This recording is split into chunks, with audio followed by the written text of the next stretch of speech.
Good morning, ladies and gentlemen, and welcome to the meeting of Cabinet at Staffordshire County Council today, Wednesday, the 18th of September. Agenda item number 1, apologies. Mr Bradbury, are there any apologies for absence?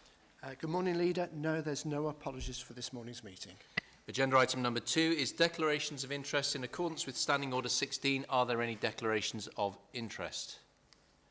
For the record, nobody is indicating. Agenda item 3, decision notice of the meeting held on the 17th of July 2024. Is it your... can I sign those as a correct record of the meeting? Thank you. I get my words out. This doesn't bode well, does it? Agenda item number 4, leaders update. Ladies and gentlemen, with this being our first Cabinet meeting after the summer holidays, I hope you've all enjoyed some downtime with family and friends. I know I certainly have. Of course, the work of the Council doesn't stop over the summer, and this year has seen some unexpected challenges as well as plenty of achievements. I'd like to take this opportunity to put my sincere thanks on record to all Council colleagues who supported the response and recovery to the awful riots we saw in August. Teams across children's services, adult social care, libraries, highways and communications stepped up once again to provide practical support and reassurance. The hatred demonstrated by an extreme minority is not something we recognise in this county. We welcome people from all over the world to Staffordshire and to the council.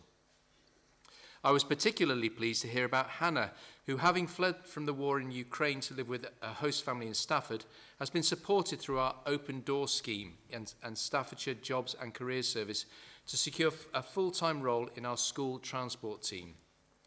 I know that she feels very grateful for the warm welcome she has experienced. Creating opportunity is central to our work as a council. The opportunity to prosper, to be healthy and to be happy. And this starts with our children and young people. This summer we saw kids across the county take part in over 50,000 activity sessions as part of our holiday activities programme, building confidence and new interpersonal skills. Over 10,000 young people took part in the summer reading challenge, stretching their vocabulary and their imaginations.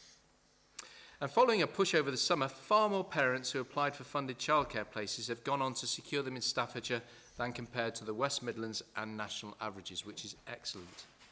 Not only does this mean that more children can benefit from an early years education, it means that more parents can look to grow in their own careers. You'll hear more about our work around jobs, skills and growth in the Deputy Leaders update shortly, those bits that I haven't pinched as part of my update. During the summer months, our highways team have been making significant progress on our programme to fix more roads across the county, and I'm delighted to see the improvements. Thank you to Councillor DeVille and the team for all the work they're doing there. In May, we announced an £8 million investment to tackle road repairs, and since then, more than 11,300 potholes have been repaired, a 19% increase in the number of repairs compared to this time last year.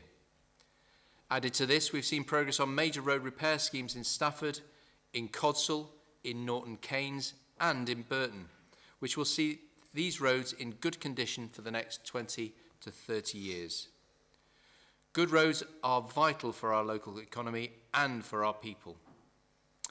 It's about more than tarmac and curbstones, though. It all comes back to opportunity, and a couple of examples spring to mind. The work we've completed in the past few weeks to open road access to Chatterley Valley West, a business development site near Newcastle-under-Lyme, will lead to over 1 million square feet of industrial and logistics space for new businesses and create thousands of new jobs. A multi-million-pound commitment to build a new roundabout in Rugeley will give families access to a brand new all-through school, ensuring that there are enough places for local children when they need them. And this brings me neatly to the final part of my update, the official launch of the Little Heroes Assembly,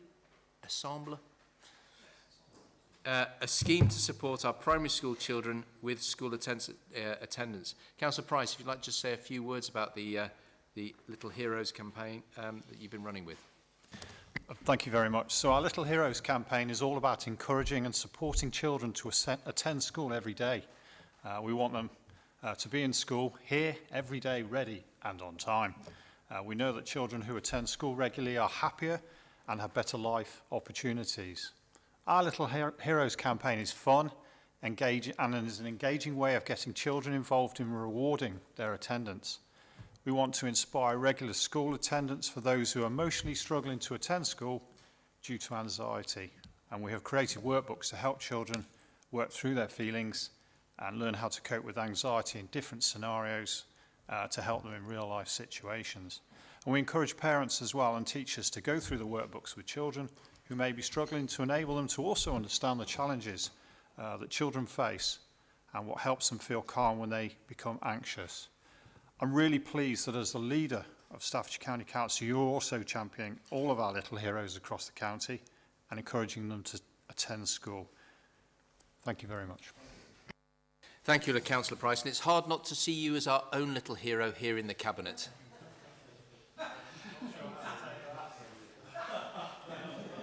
Don't you have a certificate, Leader? I do. I'll give it to you later. With that, ladies and gentlemen, we'll move on to the main agenda. Agenda item 5 being the minutes of the meeting of the Property Subcommittee held on the 7th of August and the 4th of September 2024. Is it everybody in approval? Move them, Leader. Agenda item 6. For what's left of his speech, Staffordshire means back to business. Councillor White. Thank you very much, Leader. I've got a bit, but only a little bit. So, firstly, I'd like to provide Cabinet with an update on the most recent universal claimant credit figures, which were released last week. Before I do so, though, I just need to make colleagues aware that due to some changes in the way that these figures have been calculated, which the Department for Work and Pensions decided to do, over the next 6 months, the figures may move around a little bit just because of some statistical changes at their end. This may result in some moves upwards in the statistics, but those do need to be viewed in context for the foreseeable future. That said, we have a broadly positive picture from the latest claimant counts. We did see a small increase of 60 claimants in Staffordshire, but that's the smallest percentage increase in the whole of the West Midlands. We have an unchanged claimant count of 3.1% of our working age population, which, as colleagues will probably recall from previous updates, is one of the lowest in the region, which has an average of 5.8% and far lower than the average for England at 4.4%. Within that, the youth claimant count in Staffordshire saw an increase of 45 claimants. Again, this was a lower percentage increase than regionally and nationally, and our percentage of youth claimants remains unchanged as a result, and again is considerably below the regional and below the national average. Now, creating employment opportunities is one of our top priorities as a local authority, and it's really positive to see that we continue to attract major private sector investment into the county. Recently, we've seen Zero Fulfilment take on a 15-year lease on the PLP Stafford development, which is a 345,000 square foot logistics unit at Stone Business Park, close to the M6. Truly enormous site. This was built on a speculative basis by PLP, and that shows the strength of the confidence in the Staffordshire logistics sector. The main reason why I've mentioned it in my update today, though, is because I think it illustrates how Staffordshire is also leading the way in terms of modern logistics, because this enormous new development has been built to the world-leading BREEAM sustainability standard, meaning that it is both a carbon neutral and carbon net zero building. It includes solar panels, electric vehicle charging bays, rainwater harvesting, air source heating and cooling, and in addition to that, we'll be supporting the growth of our economy with good jobs for local people. This is the type of investment that the County Council works very hard to secure, both in terms of direct delivery of employment sites. The leader mentioned one in Chatterley Valley as an example of where we are doing that as well in conjunction with the private sector. And unlocking these sites is a really key part of what we do. While attracting large-scale investment and major businesses to the county is key to our economic success, we also continue to make sure that we're supporting smaller businesses and those that have grown up locally. And with that in mind, I'm pleased to be able to inform Cabinet that our flagship Shire Hall Business Centre just over my shoulder here in Stafford, is now full. So all 20 of the units within the centre are now taken. That is extremely good news. It is a mark, I think, of the demand for this type of unit in Stafford, something that we were confident of when we transformed the rear part of the Shire Hall into this facility. And it's something I encourage colleagues to go and have a look at in terms of going around and talking to some of the businesses in there. They're a wonderful range of really exciting businesses across a wide range of sectors, many of them trading nationally and leading in their fields. We're continuing with this investment around the county, and I'm pleased to say that progress on our £1.6 million expansion of our enterprise centre in Nutton in Newcastle and the Lyme district is well underway, with 6 new workshop units being built there. So we meet the market need where we find it. So in Stafford, the need was for office space for principally service businesses. In Nutton, demand is mainly for manufacturing, and so workshop space is being developed there. That work's been funded by a £1.1 million grant from the previous government and is being managed by the Borough Council. Thank you to Councillor Tagg and his colleagues in Newcastle, with a further £440,000 investment by the County Council. So again, this council stepping up to meet others' investments in our area and to get things delivered. Another key aspect of helping people to start and grow their businesses is the practical support that we provide through the Stoke-on-Trent and Staffordshire Growth Hub, which we took control of earlier this year following the ending of the Stoke and Staffordshire LEP. Working with our district and borough partners, we've been able to make several additions to our team of business advisors who now cover most of the county, helping businesses to support their activities and thrive. Currently, those advisors will be in post until March 2025, which is where the funding from central government runs out. We would encourage business owners to make use of that service whilst it is still funded. But the reason why I mentioned it particularly today is that I do very much hope that the Chancellor of the Exchequer will move swiftly to confirm the funding for future years when she has the opportunity to do so in the October budget. There's huge potential in Staffordshire for start-up and step-up businesses. We've seen the greatest number of them starting up in our county over the last couple of years, and continuing to support that is really important. I do hope the government will give us the tools to do that going forwards. Now, whether a business is large or small, we also know that growth requires an investment in our infrastructure and services, and therefore I'm very pleased to see that this month Midlands Connect has published their definitive list of the most important road projects across the whole of the Midlands, east and west, a vast swathe of the country, 17 projects around that wider region, 4 of which are here in Staffordshire, either in their entirety or in part.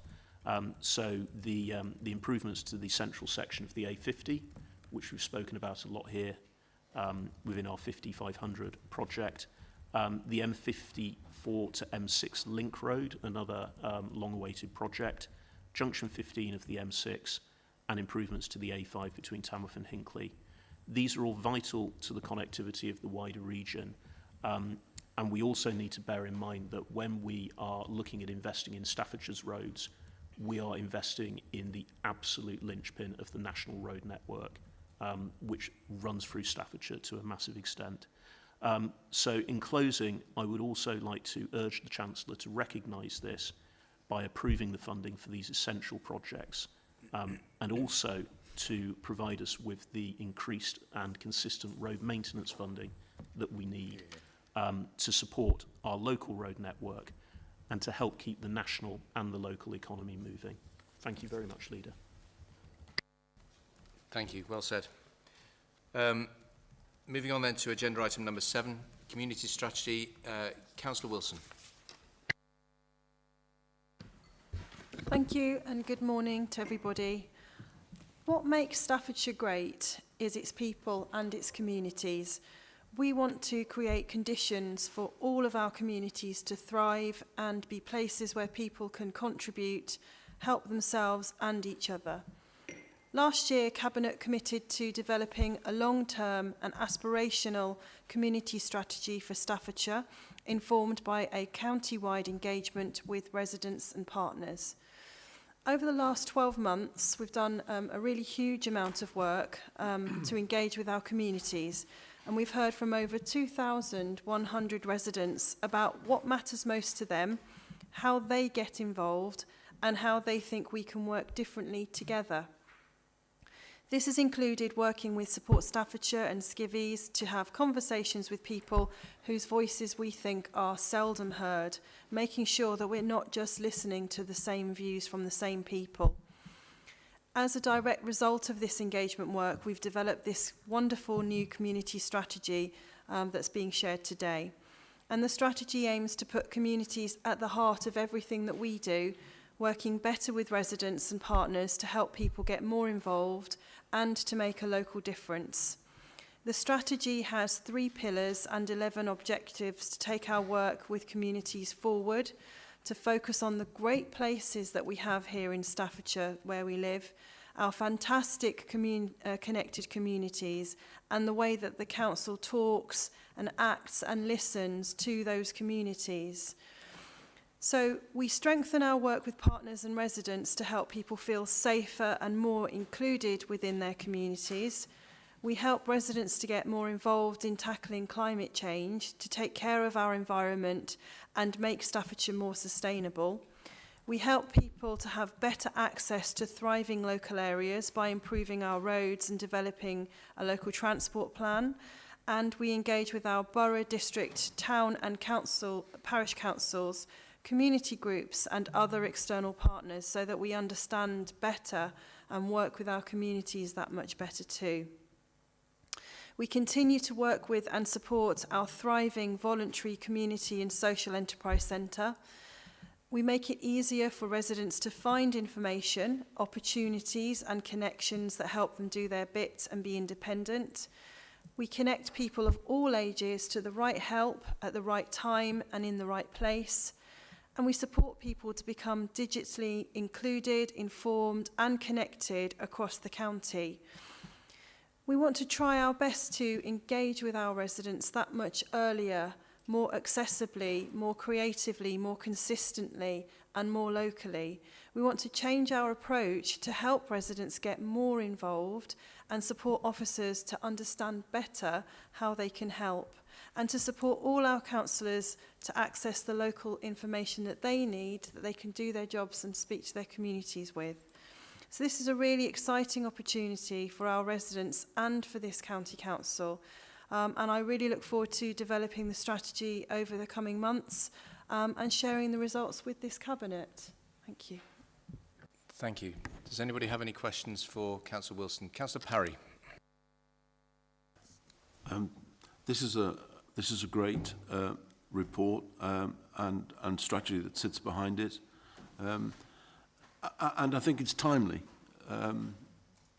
right now, given what the leader was saying in his statement about the terrible events over the summer in terms of the outrageous riots.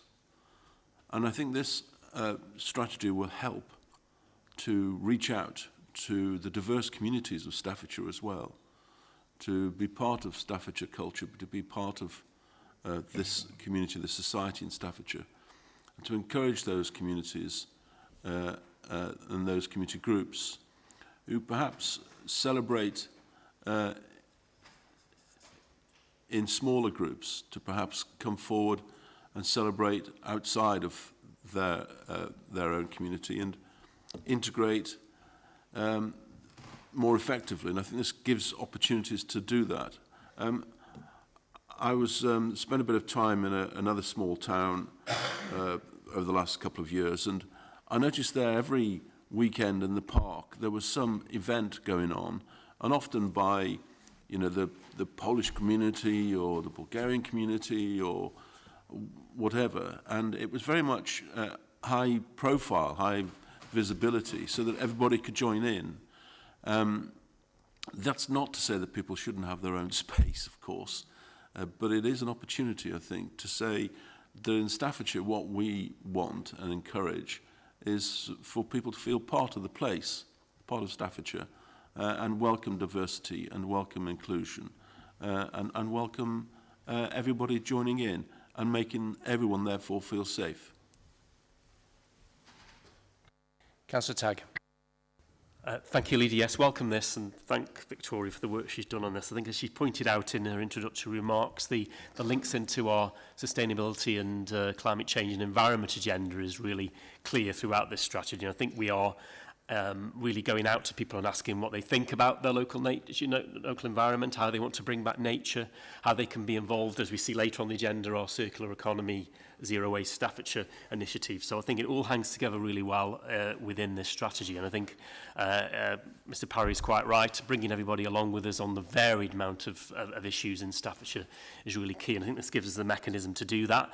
I think what I would, just from my own sort of personal point of view, is when this strategy has been put together, the county went out across the county into every district and held events and workshops to put this strategy together, and that happened in Newcastle. I know that community groups, parishes, and also borough council staff and councillors were involved in that, and I think that's been really key to putting this together, that it brings everybody along with it. But yes, it's certainly a good piece of work that will help us to reach our goals when it comes to creating that sustainable Staffordshire we want to see. Councillor Sutton. Yeah, I mean, likewise, really welcome this.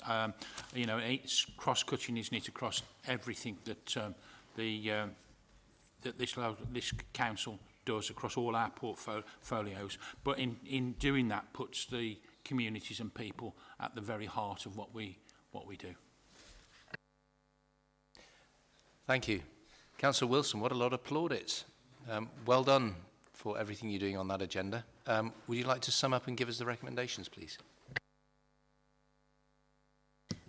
Yes, thanks to everyone for all their positive comments. This is a fantastic piece of work that we're doing for the county and for the residents who live here. So I'm grateful for your support, and I will feed back to you going forward as to where we are. So I recommend that the Cabinet, note the learning from our engagement and how this has shaped the development of the strategy. B, approve the strategy and its implementation and delegate authority to the Director for Economy, Infrastructure and Skills to approve the community's delivery plan for implementation and delivery. And C, approve the schedule and approach for performance monitoring and refreshment of the strategy, including with a further resident and partner, page 19, agenda item 7, engagement at the halfway point or sooner, with further detail to be brought back to Cabinet nearer the time. Thank you. Just trips off the tongue, doesn't it, really, those recommendations? You've heard the recommendations. All those in favour? Agreed. For the record, that is unanimous.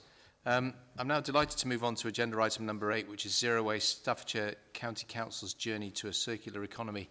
A subject that's close to everybody's heart. I think most people in the room may at some point have had a go at being the Joint Waste Management Board Chair for Staffordshire. I know I certainly did, and a few others have too. But you're in the hot seat these days, Councillor Tagg, and what a lot of progress we're making under your stewardship. So absolutely looking forward to hearing your report and recommendations.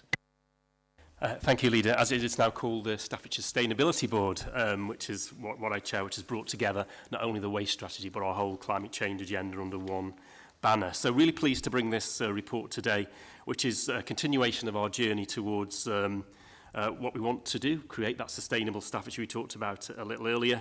And one of the commitments is to reach zero waste. And what we're asked today is to adopt the Principles of Action document, which is attached to the agenda, as part of our broader strategy to achieve a circular economy.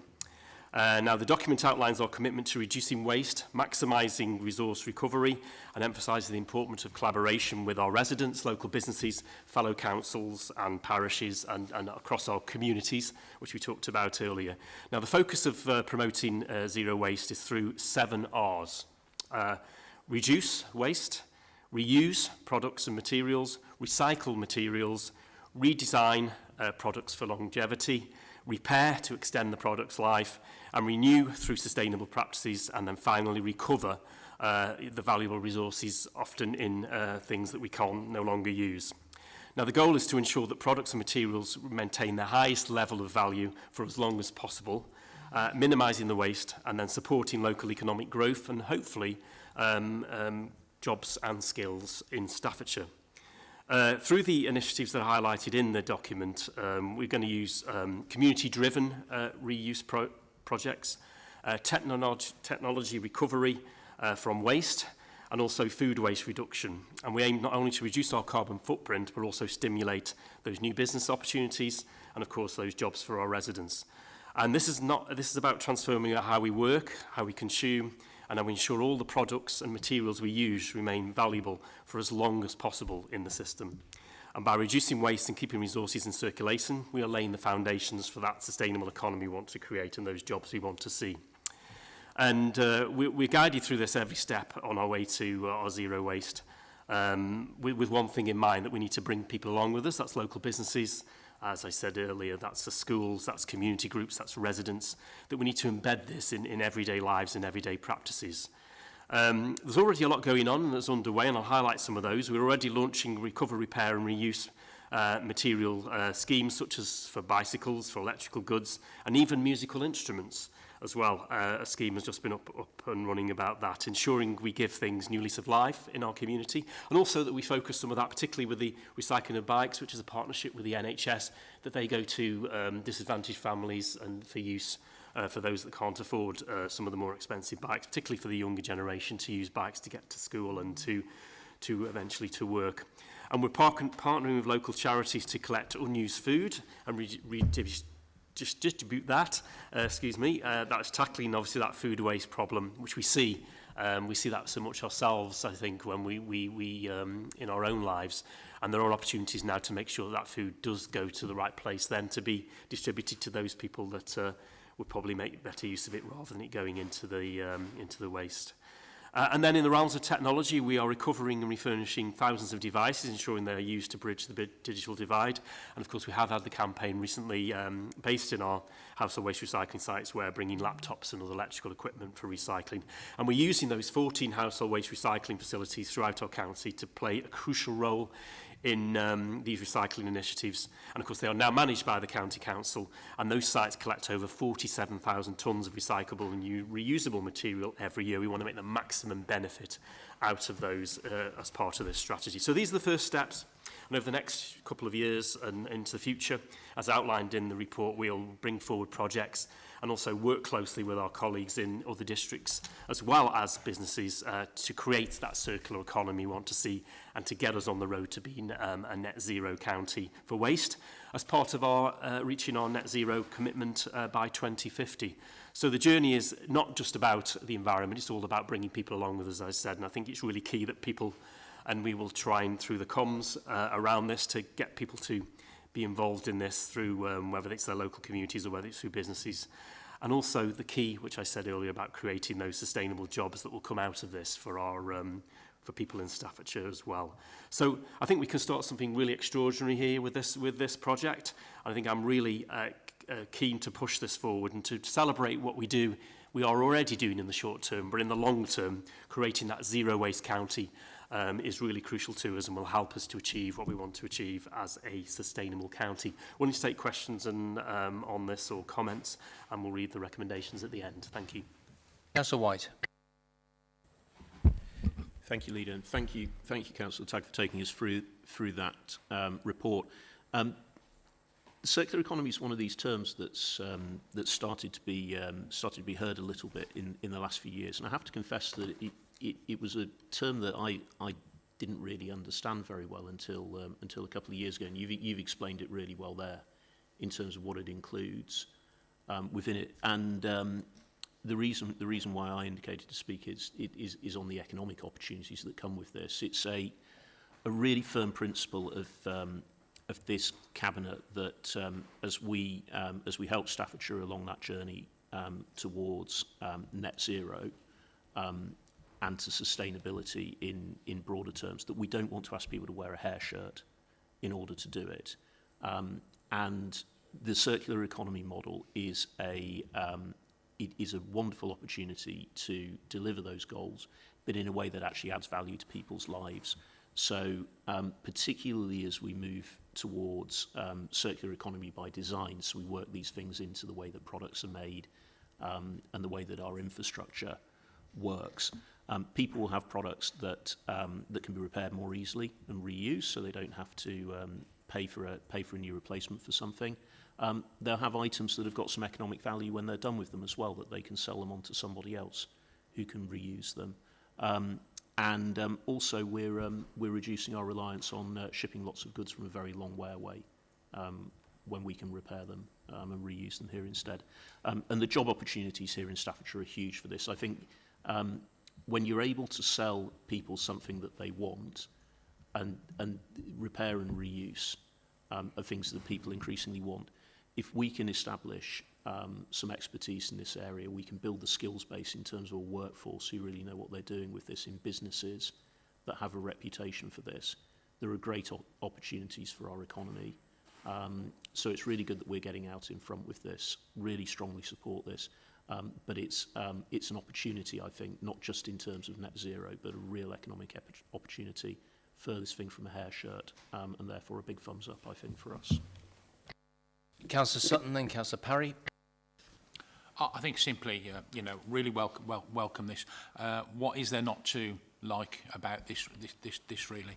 That recover, repair, reuse, absolutely first class. And when I've spoken to parish councils and others about some of the schemes that we've been doing around this, it's always gone down really positively. And then while we're on the subject of household waste recycling centres, the positive comments I now get about the staff that work at them, it's always positive. And from personal experience, when I've been there, I absolutely echo that. So well done, Simon. Councillor Parry. Really welcome this. It's very satisfying and visible, isn't it, when you're doing something like this and you see the high level of innovation that goes on in terms of things being recycled, reused. Noticed at my local household waste recycling centre, the paint. I think we mentioned that before. The paint recycling, which I noticed being used, and other aspects of that.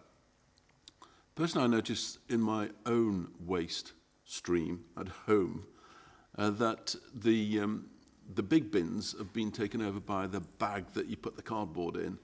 So my kind of thing where, I'd stick my glass bottles, and I'm very minimalist on the glass these days,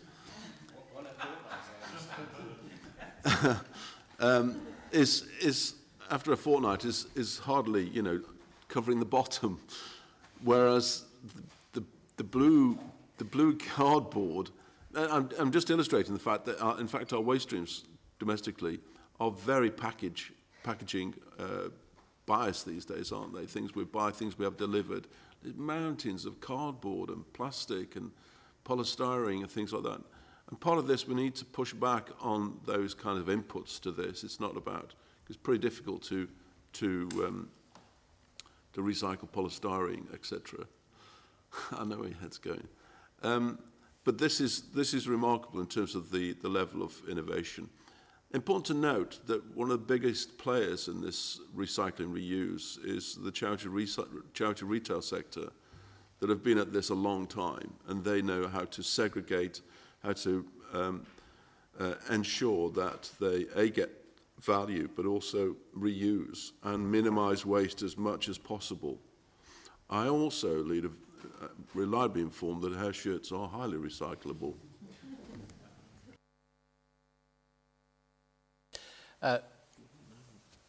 Thank you very much, Neve, for those positive comments. I agree entirely with the efforts that are being made here, and I think it's tremendous that Staffordshire County Council is demonstrating such great leadership on this subject. So, Councillor Tagg, you've heard other people's comments. Would you like to just sum up and give us the recommendations, please? Thank you, Lydia. Yes, thank you for the positive comments. I think you're quite right about the charity sector has been involved in this for many years, and we're hoping to work very closely and continue to work very closely with them so that every one of our HWRCs, our household waste recycling centres, has a reuse shop there that is run by and on behalf of and as the benefit of a charity as well. So that's a key part of the plans. I think we've come, talking about circular economy, we seem to be coming full circle anyway, because I'm sure Mr. Power will remember probably more than most of us that a lot of things used to be recycled in the past. Oh, that was a low dig, wasn't it? Apologies. Yeah, much more in the past, and that we seem to be in a situation now where we're in a disposable, throwaway society, and we need to get away from that. And I think this begins us on the path to doing that. And I think we do also need national action, because you're quite right about the amount of packaging. For example, the previous government were going to bring in the deposit scheme, weren't they, for bottles? That was delayed. I hope the new government will bring that forward, because what we need to do is get more and more out of that stream that we put in there by reusing it, and we can't do everything locally. We need the help, but let's consign the throwaway society to the past. And through this plan, which we've got here in this circular economy and our net zero plan for waste, we can start to do our bit here in Staffordshire. So I'll move to the recommendations if I could. And that's that I recommend to Cabinet that A, note the learning from our engagement and how we shape the development of the strategy, approve the strategy, its implementation, and delegate the... Have I got the wrong one? What am I reading out there? Somebody else's. Okay, excellent. A, agree the circular economy principles supported by Staffordshire Sustainability Board set out in the Zero Waste Staffordshire County Council Journey to Circular Economy Principles and Action document. B, endorse the development of the framework for the Climate Change Fund to include a category in the second round seeking projects that contribute to circular economy. That will start in October. And C, agree to use £20,000 from the Climate Change budget to launch initiatives to explore zero waste food and zero waste technology to set out in the Zero Waste Staffordshire County Council's Journey to a Circular Economy Principles for Action. I do so move. All those in favour? Great. Thank you. We now move on to agenda item number 9, which is the Staffordshire Cultural Strategy, brought to you by Councillor Wilson, the Cabinet Member for Communities and Culture. Thank you, and good morning again. So culture is an essential part of building a community sense of pride, belonging, and common sense of purpose, and it adds to a sense of well-being for residents and makes a significant contribution to our local economy through visitors and tourism and, of course, our creative industries.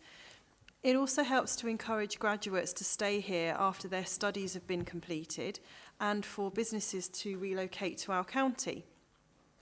With the investment in our archives and heritage, libraries and arts and environment and countryside services, this strategy really highlights the commitment of Staffordshire County Council to culture and to raising Staffordshire's profile as a creative county. Creating a cultural strategy is a priority in the County Council's delivery plan for 2024 and 2025.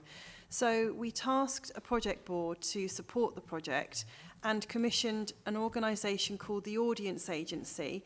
And then we took the draft plan to our Prosperous Overview and Scrutiny Committee, and then now to yourselves as Cabinet members. We've captured the feedback so far within this report.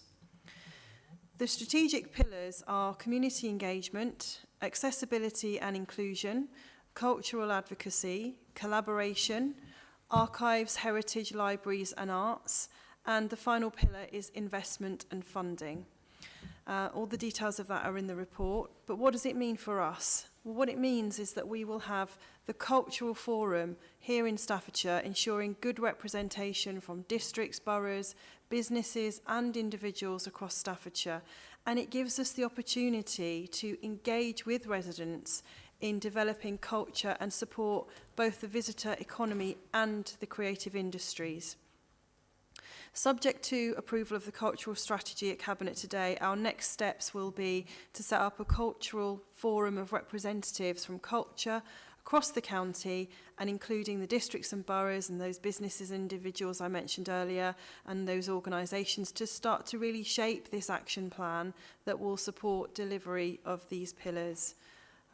Any questions I'm happy to take. Thank you. Councillor Wilson, remarkably, there's nobody indicating.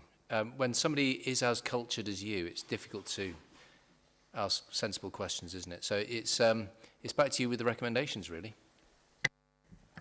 Thank you very much. Well, in that case, I recommend that Cabinet approve the draft cultural strategy, note the outlined timescales for publication and launch of the strategy, note the proposed governance and approach for implementation of the strategy, and delegate authority to the Director for Economy, Infrastructure and Skills in consultation with myself, the Cabinet Member for Communities and Culture, to make any final amendments to the strategy and approve the action plan for implementation and delivery.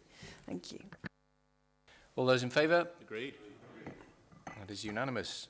Agenda item number 10 is Intelligent Transport Systems Maintenance Contract, brought to you by the Cabinet Member for Strategic Highways, Councillor DeVille. Councillor DeVille, I do miss the days when you brought us the reports on UPVC contracts.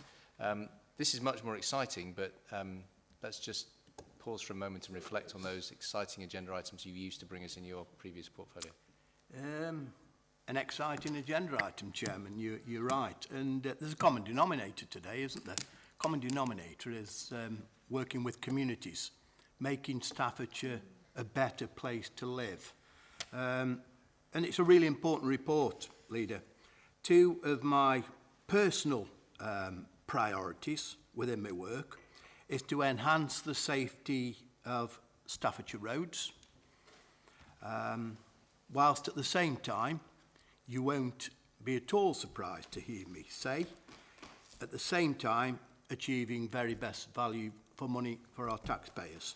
And this report today, colleagues, directly addresses both of those priorities. If I can give just a little background to the importance of this report, in our county, we currently have 181 signal junctions, so traffic lights at junctions. We have 384 pelican or pecan crossings, whatever they call it nowadays, and 127 vehicle-activated signs. We also, really importantly, have 51 of those school dual flashing signs for safety outside schools. So the equipment that we're talking about here is very high profile, and due to its impact on highways infrastructure, and its importance to road safety, it's therefore vital that these systems are well maintained.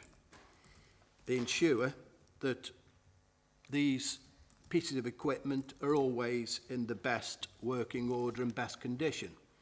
So the existing maintenance and installation contract terminates on the 31st of March 2025. I'm therefore proposing, colleagues, today that we conduct a full and open procurement process and then award a contract from the 1st of April 2025. We're talking about a considerable amount of money on the maintenance of these vital pieces of equipment. We're talking about an estimated spend of between 1.4 and £2 million per annum. So we've got to spend taxpayers' money well, and I assure you that we will do that. If I may, Chairman, I'll just briefly refer to the really important community impact assessment document, which is massively important. And two of the aspects of this impact assessment is, one, key consideration, the regular maintenance of traffic signals ensures that they are functioning properly, which can reduce the likelihood of accidents and improve overall road safety for drivers, pedestrians and cyclists. And the benefits of that consideration are that it reduces the risk of traffic-related injuries and fatalities, particularly in high traffic areas or near to schools and residential neighbourhoods. And secondly, second key consideration is that well-maintained traffic signs and signals can optimise traffic flow and reduce congestion. The benefit of that, of course, is that it reduces commute times, lowers stress for drivers, decreases vehicle emissions due to less idling, and stop and go in traffic. So I think those considerations, you know, if I can just refer to the impact on our society, those considerations and benefits are absolutely massive, aren't they? And I submit that report to Cabinet this morning. I'll read the recommendations. Are there any questions or any points, Chairman? Any questions for Councillor DeVille? Councillor Parry. Thank you. Interesting report. You don't realise the things that go on here, do you, sometimes, that we need this kind of external support and technology. My question is that the period that this is looking at goes up to 2033 eventually, is that right? Yeah. In the recommendation. Yes. And we're looking to spend less per annum on this. Over that time, technology is going to take on at a pace, isn't it? You know, what do we know about how this kind of infrastructure will operate? Is there flexibility, or will there be flexibility in the contract to be able to generate the benefits of that, both in terms of cost and innovation? Councillor Tagg. Just further to that point, I think looking at the climate change implications of these reports, which I always do, I think two key things I'd pull out is obviously this equipment. You know, we need to try to move to solar energy for this equipment, for these signs, for these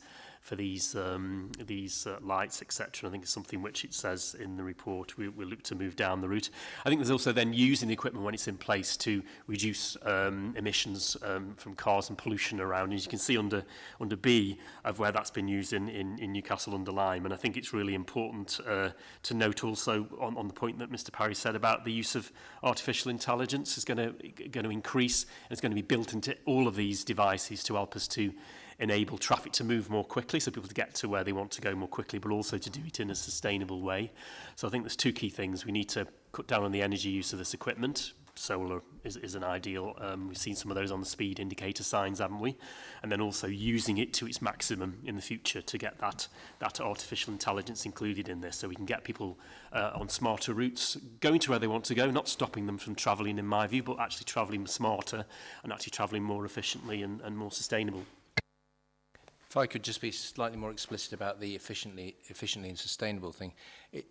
As technology advances, it does seem unnecessary sometimes when it's quiet, it's late at night, there's nobody else on the road, and you encounter a red light and you sit there with your engine, if you haven't got a cutout, you sit there with your engine idling whilst you're waiting for the light to go green. There shouldn't be any need for that in a smart system. We should be able to make progress for those people that are approaching lights. As an aside, though, my late mother advised my children when they were little that I remember stopping at a temporary set of traffic lights, and my eldest son, who'll hate me for saying this because he's in his late 20s now, said, "Daddy, why are you stopping at the temporary lights?" I said, "Because they're on red, son." And to which he replied, "Well, Granny says if there's nobody coming the other way on temporary lights, you don't need to pay any notice to them." So. But that's not what I'm advocating at all, but it could be in the report. Councillor DeVille, back with you. Thank you, Alan. Two really good points, Councillor Parry, Councillor Tagg, thank you. And this project, as you'd expect, is very, very much evolving, and officers are very close to it, got the fingers on the pulse. As technology and innovation changes almost on a daily basis, where our requirements will change.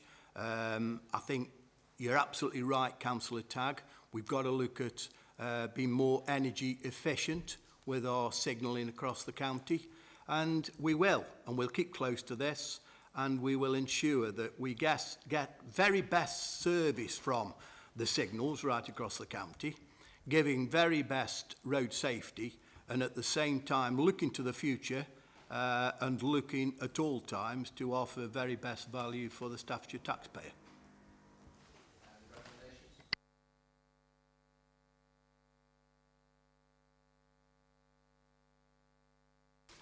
The recommendation, there's one recommendation that Cabinet delegates authority to the Director for Economy, Infrastructure and Skills to award, upon the conclusion of a full open procurement process, a contract for the maintenance and installation of traffic signal and associated equipment for the fixed period of 1st of April 2025 to the 31st of March 2030, with 3 additional one-year options to extend until March 2033.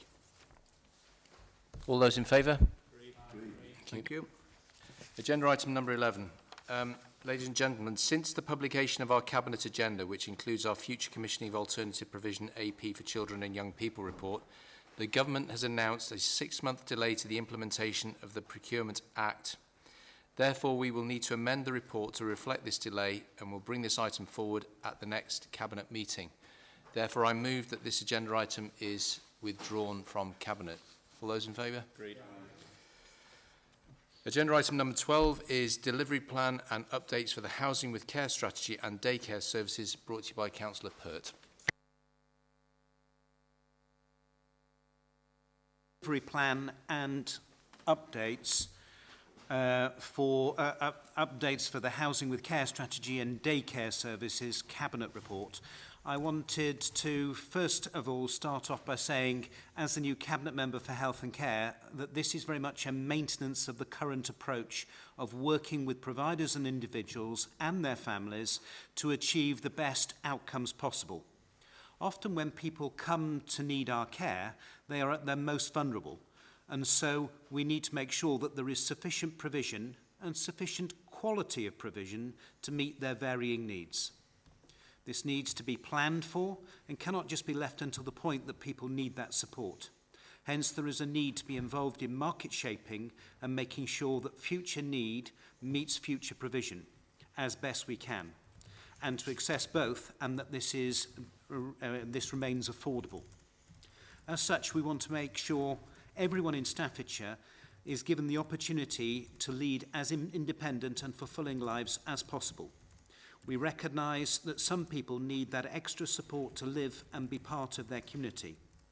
Our 5-year Housing with Care strategy will set out how we can deliver, together with our district and borough partners who hold the housing duty, a range of housing with care services, including the extra care accommodation needed in the county.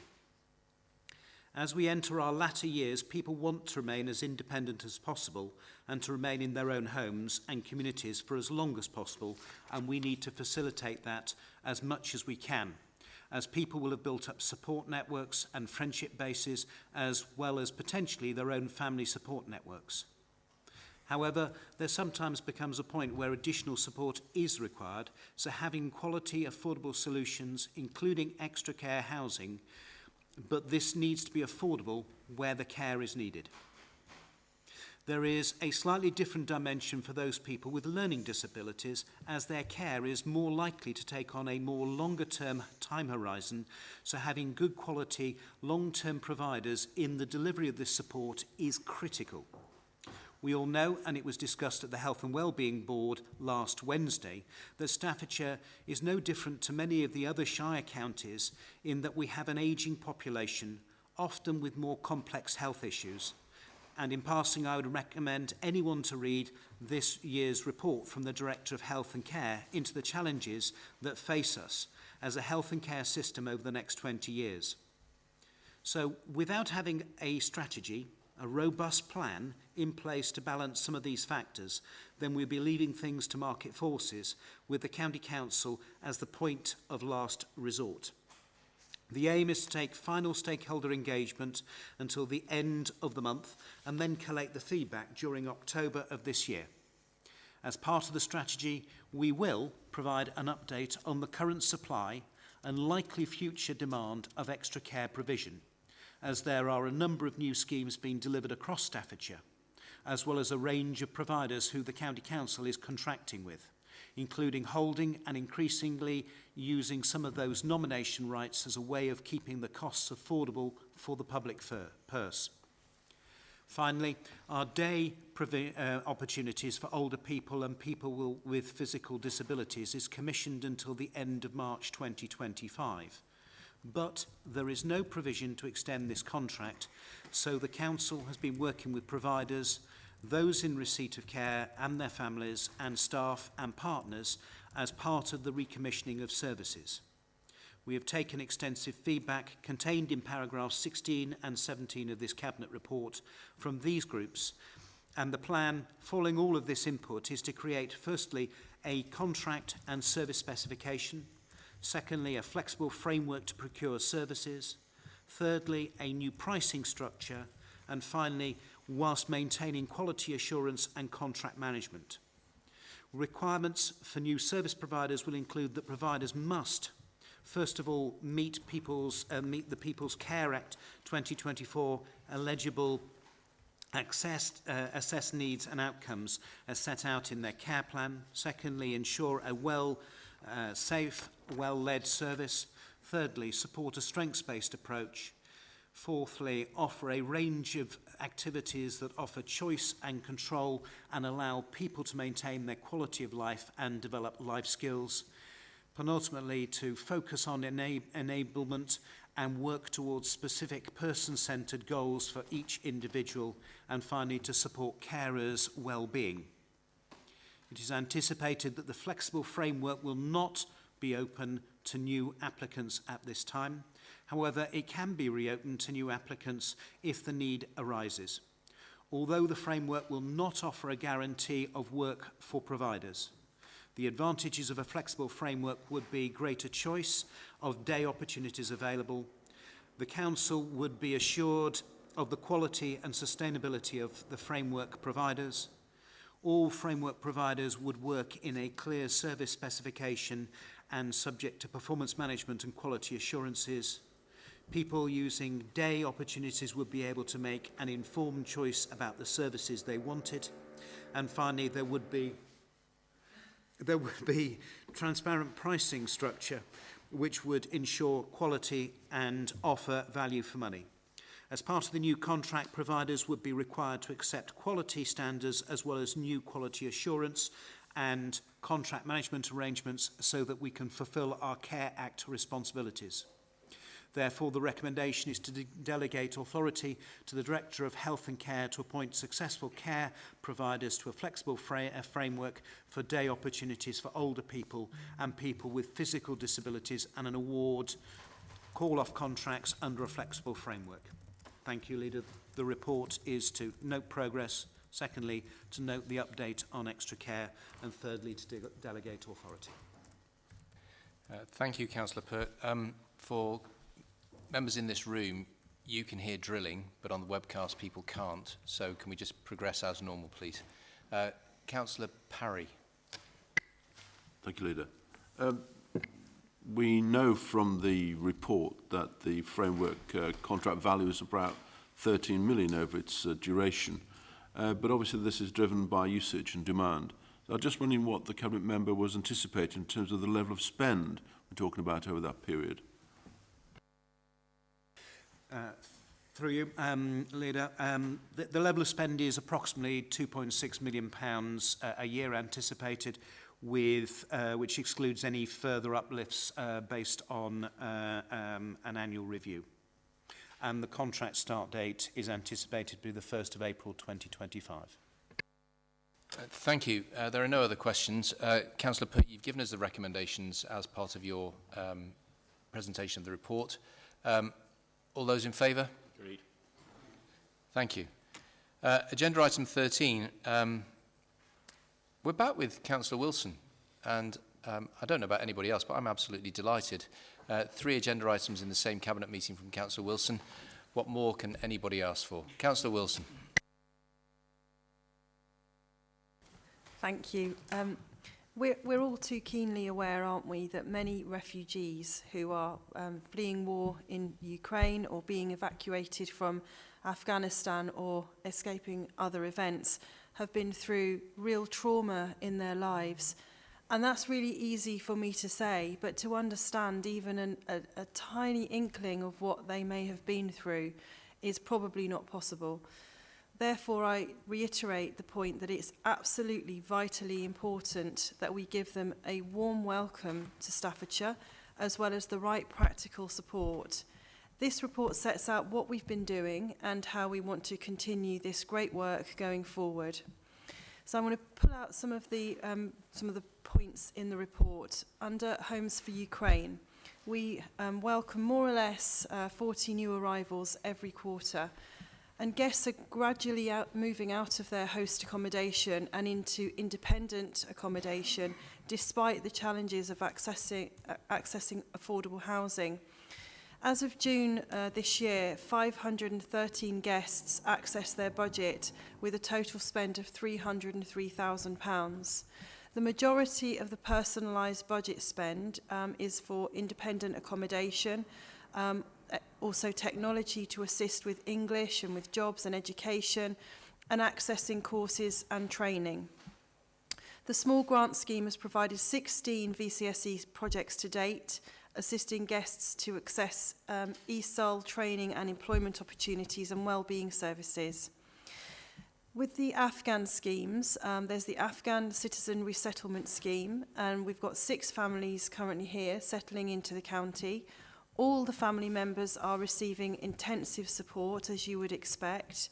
The children have school places, but where there are issues with that, the resettlement team is sourcing bespoke ESOL, which is obviously education for languages, to engage, enable them to enter the school system.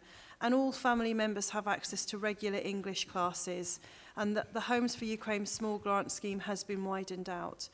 In terms of the Afghan relocation and assistant families, they remain in situ at MOD Swinnerton, and the families there are much larger, and English and literary skills are generally higher. And some of the successes of this are that local charities have actually come forward to these families with the offer of toys for children on site, and the small grant scheme has been accepted as a viable offer by MOD Swinnerton, and the VCSE has been invited to apply for support to support the families on site.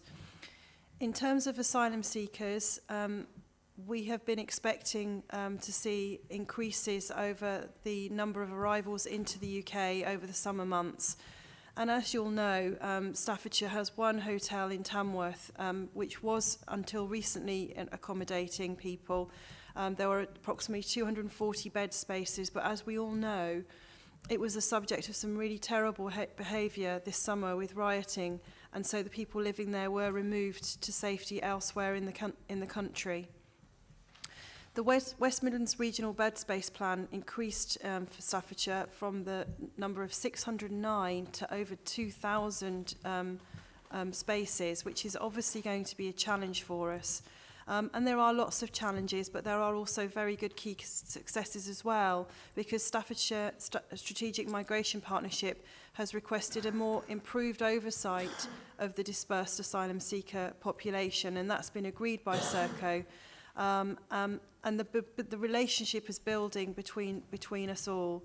The resettlement scheme actually was contacted by the Ramblers Association and offered to lead short walks for our asylum seekers in our beautiful Staffordshire urban green spaces.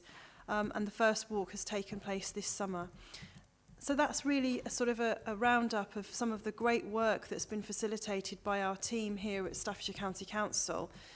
And the Resettlement Service wants to continue to have a regular physical presence, undertaking regular visits to households, providing increased assurance around the safety of individuals and families.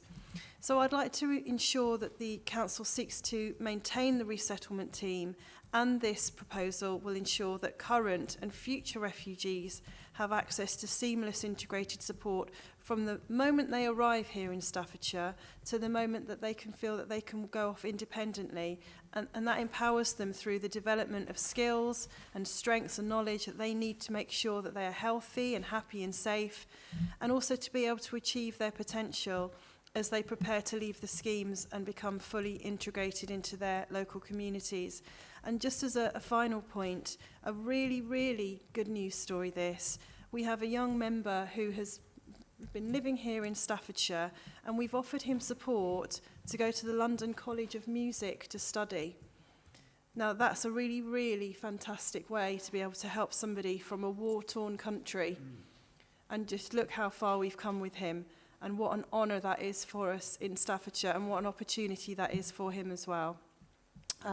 So I'm happy to move that report and answer questions as they come forward.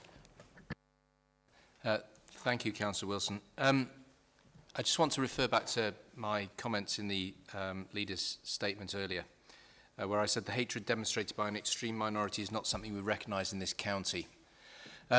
Sometimes in life, there's a little too much time spent looking for reasons and sometimes not enough time given to just outright condemnation.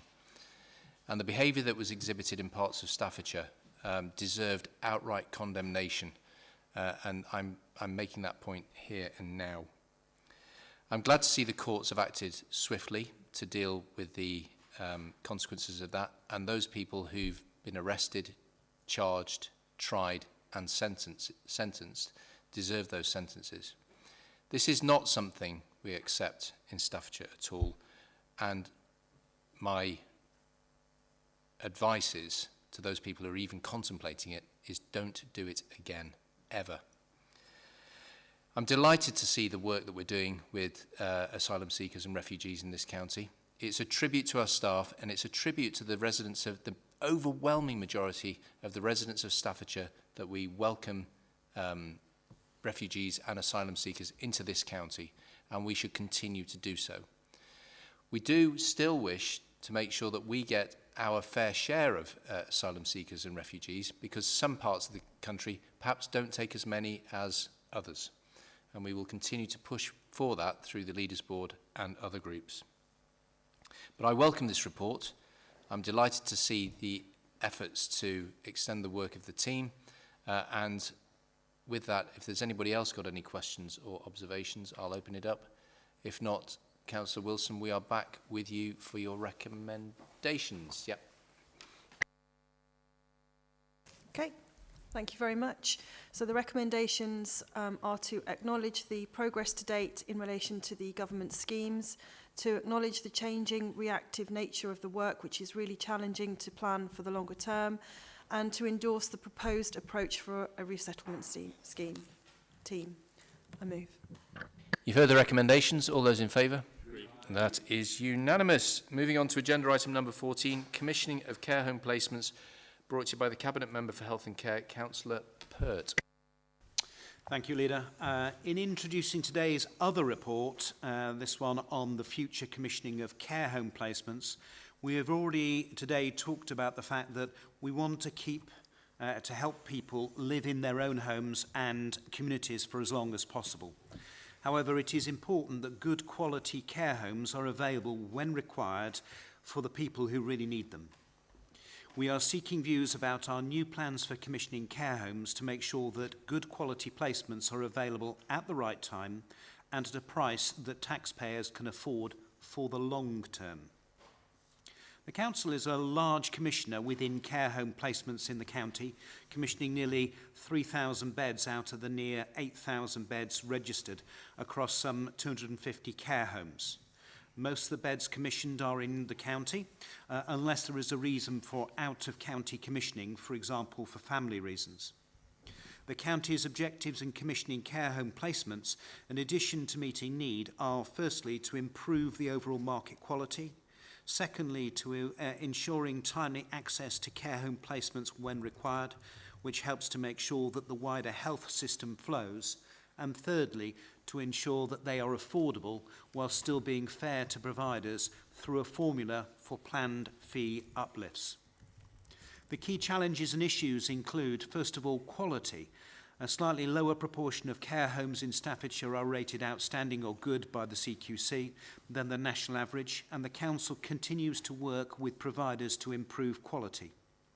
Secondly, in terms of price, the Council awarded planned fee uplifts averaging nearly 20% over the last 4 years from 2020 to 2024, with an additional fee uplift of 6.25% in this year. In addition, we are seeing an unplanned fee increase in placements because the Council does not set a fixed price, and the cost of new placements is typically higher than the cost of placements ending. If it continues, then it will add £25 million to gross expenditure over and above the budget set by the medium-term financial strategy. This rapid rise in fees over the last few years means that for older people, 37% of all placements in Staffordshire and 45% of new placements within the last 12 months to June 2023 are higher than the top of the industry standard range. Fees are, however, extremely variable, with a very large range of fees paid for the same type of care. Thirdly, in terms of supply and demand, in some areas there is a risk of insufficient supply in the short term. Over the next 20 years, Staffordshire will need an additional 4,000 care home beds if patterns of demand remain as they are today to cope with the ageing population. So this report sets out our outline commissioning intentions for care homes. The intention is to discuss these with care home providers as well as the public and social care professionals. And they are, firstly, ongoing quality improvement, secondly, support with recruitment and retention, thirdly, new arrangements for procurement, and finally, a new contract. In terms of a sustainable pricing strategy, on the last intention, the Council is considering setting a price range for care home placements in order to reduce unplanned fee increases and make prices more consistent and equitable, an approach that is used by other local authorities. This is an opportunity to ensure that care home fees remain sustainable. However, it might mean that fewer care providers were willing to do business with the Council, reducing the capacity available. Finally, where there is insufficient good quality provision, the County Council will consider building and operating new care homes to meet that need. That decision, however, will be based on the relevant business case, taking into account supply and demand and prices in the area, as well as local factors. Therefore, I'm seeking firstly to endorse the outline commissioning intentions for care home placements as detailed in this report. Secondly, to approve the consultation with the public, including people who use services and their families, care home providers and social care professionals on the outline commissioning intentions. And thirdly, request that a plan for commissioning care home placements, which takes into account this feedback from the consultation, be considered at a future meeting. Thank you. Councillor Parry. Yeah, obviously there's lots of different pressures upon costs of care and different settings. The report, you referred to price drift. I just wonder if you could elaborate on what you mean by that, please. Thank you for that question. Yes, this price drift is the unplanned fee increases that arise because the Council does not set a fixed price and the cost of new placements is typically higher than the cost of placements ending. This was about 15% over the period 2020 to 2024. If this continues, then it will add £25 million to gross expenditure over and above the budget set by the medium-term financial strategy. This is the reason why the Council wants to explore setting a new price range. Councillor Sutton. Yeah, thank you for that report, Jeremy. The report highlights some downsides of setting a price range. What would be the impact of that on people? Through you, Chair. Thank you for the question. It is important that any decision that we take is informed by a good understanding of the risks, as you would expect. The risks of setting a price strategy are, firstly, it may take longer on average to secure care home placements. Secondly, the Council might need to consider a wider geography to place people, increasing the distance from people's former homes and places of residence. And finally, for people who used to fund their own care but come into the social care system, the Council might be less likely to be able to meet the cost of their existing placement and the resident may need to move. We will explore and try and quantify these in the consultation process with care home providers, the public and social care professionals. Councillor Price. Yeah, thank you for the report, Councillor Pert. So, are there any specific guiding principles that are hardwired into this consultation and the ultimate design of any plans for commissioning of care homes? Thank you for the question. Yes, the Council will balance the imperatives of quality and sustainability of the market over the long term, the choice and timely access to placements for people who need them, and affordability to taxpayers. We will also make sure that there is equity of access, particularly for those with protected characteristics. Thank you. There are no further questions. Councillor Pert, could you give us the recommendations, please? knew you'd ask me a question that I hadn't got my eyes on. Okay, the recommendations for Cabinet are, firstly, to endorse the outlined commissioning intentions for care home placements as detailed in the report. Secondly, to approve consultation with the public, including people who use services and their families, care home providers and care professionals on the outlined commissioning intentions. And finally, that we request that a plan for commissioning care home placements, which takes into account the feedback from consultation, be considered at a future meeting. All those in favour? That's unanimous. Thank you. Moving on then to decisions taken by Cabinet members under delegated powers. There are two. One by the Cabinet member for Health and Care in approval to undertake consultation and engagement with care providers, people who use supported living services and their families to inform future commissioning of these services. And the second being from the Cabinet member for Education and SEND in approving the implementation of the recommendations contained in the formal report from the Local Government and Social Care Ombudsman in relation to a complaint against the Council. The forward plan of key decisions. In October, in public, the Stafford and Stoke-on-Trent Joint Economic Strategy brought to you by the Deputy Leader of Council and Cabinet Member for Economy and Skills, Councillor White. Family Support brought to you by the Cabinet Member for Children and Young People, Councillor Sutton. Nexus LATCO Review brought to you by myself, by the Cabinet Member for Finance and Resources and myself. Integrated Performance Report Quarter 2, 24-25 brought to you by myself. And then in private in October, Unregulated Placement Update brought to you by the Cabinet Member for Children and Young People, Councillor Sutton. In public, Climate Change Planning Charter brought to you by the Cabinet Member for Environment, Infrastructure and Climate Change, Councillor Tagg. Back to in private, development of additional nursing home capacity for older people brought to you by the Cabinet Member for Health and Care, Councillor Purton. Moving forward into November in public, recommissioning of contract arrangements for children's community support, including domiciliary care, brought to you by the Cabinet Member for Children and Young People, Councillor Sutton. Re-procurement of integrated community equipment in Staffordshire, brought to you by the Cabinet Member for Health and Care, Councillor Pert. Climate Change Action Plan, Annual Update and Climate Change Annual Report, brought to you by the Cabinet Member for Infrastructure and Environment, Infrastructure and Climate Change, Councillor Tagg. Half-yearly Treasury Management Report for the period ended 30th of September 2024, brought to you by the Cabinet Member for Finance and Resources, Councillor Parry.